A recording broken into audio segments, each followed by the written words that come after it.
சித்தர்கள் அதிசயம் நிகழ்த்திய ஒரு மலை பற்றி உங்களுக்கு தெரியுமா? இந்த கதை சாதாரண கதை இல்ல. நம்பிக்கை, பக்தி, சோதனை இவை மூன்றையும் இணைத்த ஒரு உண்மை சம்பவம் என்று சொல்லப்படுகிற வரலாறு.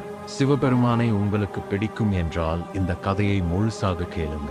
தமிழ்நாட்டில் ஒரு அமைதியான மலை அடிவாரத்தில் எளிமையான வாழ்க்கை வாழ்ந்தவன் பச்சைமால். மாடுகளை மேய்த்து பால் கறந்து தினமும் அதையே வாழ்க்கையாக கொண்டவன்.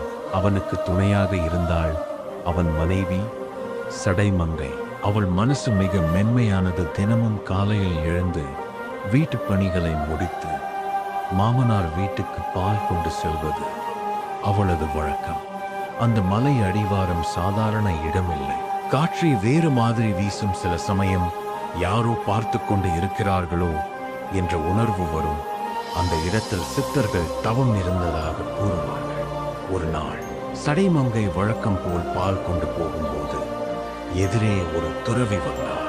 மெல்லிய சிரிப்பு கண்களில் ஒளியானா யாரென்று புரியாத அமைதி. குழந்தை கொஞ்சம் பால் கிடைக்குமா என்று கேட்டார். அவள் தயக்கமில்லாமல் கருணையுடன் பாலை கொடுத்தாள். அந்த நாள் மட்டுமில்ல, அதன் பிறகு தினமும் மாமனார் வீட்டில் பால் கொஞ்சம் குறைவாக இருப்பதை கவனித்தார்கள். எப்படி பால் குறைகிறது என்று சந்தேகம் வந்தது. அதை பச்சைமாலிடம் சொன்னார்கள். பச்சைமால் கோபமடைந்தார். நீ என்ன செய்கிறாய் என்று மனைவியை கேள்வி கேட்டார்.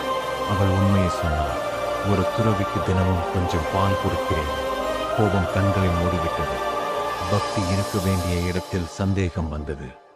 அவன் அவளை அடித்தான். அந்த நொடியில் அந்த துறவி மீண்டும் தோன்றினார். அவர் சாதாரண துறவி இல்லை, அவர் சிவபெருமான் தான் என்று சொல்வார்கள்.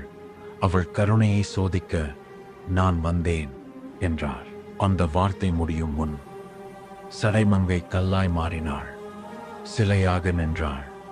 பச்சைமால் அதிர்ச்சி தவறை உணர்ந்தான். அவன் மண்டிட்டு மன்னிப்பு கேட்டான். அந்த துறவி சடதாரி ரூபத்தில் அருள் காட்டி மறைந்தார்.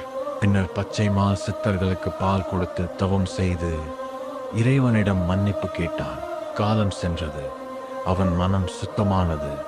சிவபெருமானின் அருள் கிடைத்தது. சிலை வடிவில் இருந்த சடைமங்கை மீண்டும் உயிர் பெற்றாள் என்று கூறுகிறார்கள்.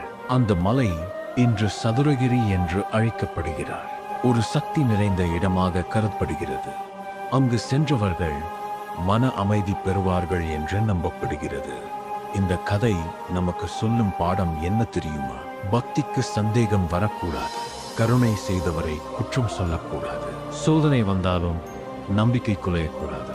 சிவபெருமான் சுழிப்பார், ஆனால் கைவிட மாட்டார். இந்த கதையை கேட்டு உங்கள் மனசுக்கு என்ன தோணுது? உங்களுக்கு சிவன் மீது நம்பிக்கை இருந்தால் மனசுக்குள் ஒரு முறை ஓம் நம சிவாய என்று சொல்லுங்கள்.